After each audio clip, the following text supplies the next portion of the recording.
अस्सलाम वालेकुम। आज हम करेंगे chapter number 4 algebraic expressions miscellaneous exercise 4। Question number 11, find the value of C cube plus D cube when C plus D is equal to -4 and C D is equal to -5। यहाँ पे हम according to information हम formula apply करते हैं। देखिए अब यहाँ पे हमें c प्लस डी की वैल्यू गिवन है और c और d की वैल्यू गिवन है। ठीक है, तो हम यहाँ कौन सा फॉर्मूला अप्लाई करेंगे? हम a plus B whole cube का फॉर्मूला अप्लाई करेंगे। हम सम ऑफ टू क्यूब्स वाला फॉर्मूला अप्लाई नहीं करेंगे। a plus B whole cube is equal to a cube plus 3a square B plus 3ab square plus B cube. अच्छा, अब यहाँ पे देखें, हम इन दोनों टर्म्स में से 3ab कॉमन ले सकते हैं, तो हम इसमें से 3ab कॉमन ले लेंगे। देखिए जब हम यहाँ पे 3ab कॉमन लेंगे तो इस टर्म से 3ab कॉमन लिया तो सिर्फ a बच गया, क्योंकि यहाँ पे 2a's थे, एक a बचा, और इस टर्म से हमारे पास b बच गया। ठीक है।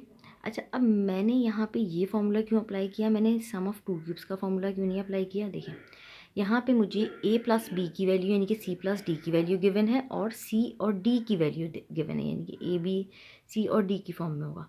और वो फार्मूला हमारे पास क्या होता है?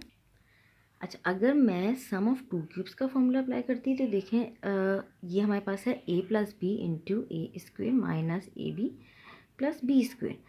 अब यहाँ पे देखें, हमें a प्लस बी यानी कि c प्लस डी की तो वैल्यू गिवन है, ए बी यानी सी डी की भी वैल्यू गिवन है, लेकिन c square plus d square की वैल्यू गिवन नहीं है।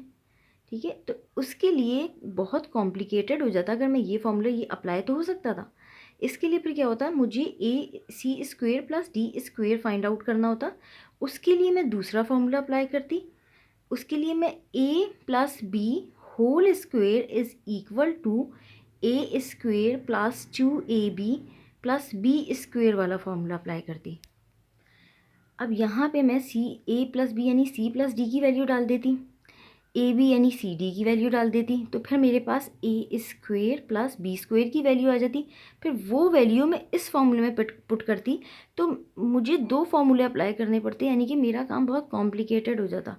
इससे बेहतर है हमने कॉम्प्लिकेटेड नहीं करना, बल्कि हम सिंपल सा ये वाला फॉर्मूला अप्लाई करेंगे होल क्यूब का।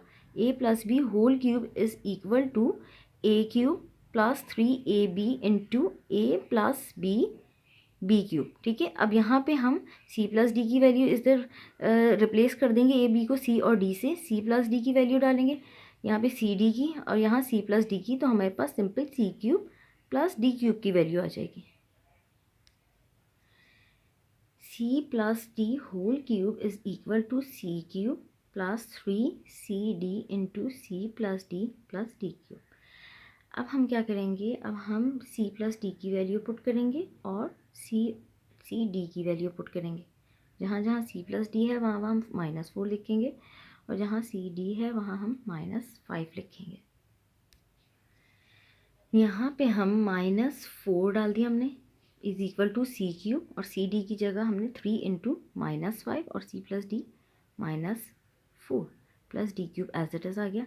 अब हम 4 का क्यूब ले लेंगे। अच्छा, यहाँ पे देखें माइनस की साइन है और ऊपर पावर ऑड है, तो माइनस की साइन एज इट इज़ रहेगी और 4 का हम क्यूब ले लेंगे। 4 का क्यूब हमारे पास आ जाएगा 64 is equal to C cube, और माइनस माइनस ये प्लस हो गया, प्लस की साइन आ जाएगी। 5 4 ज़ा 20, 23 ज़ा 60 प्लस डी क्यूब। अच्छा, अब हम इस 60 को इक्वल टू के बाद लेके जाएंगे, तो ये क्या हो जाएगी? -60 -64 -60 -64 -60 इज़ इक्वल टू -124। हमारे पास आंसर आ गया c cube plus D cube is equal to -124।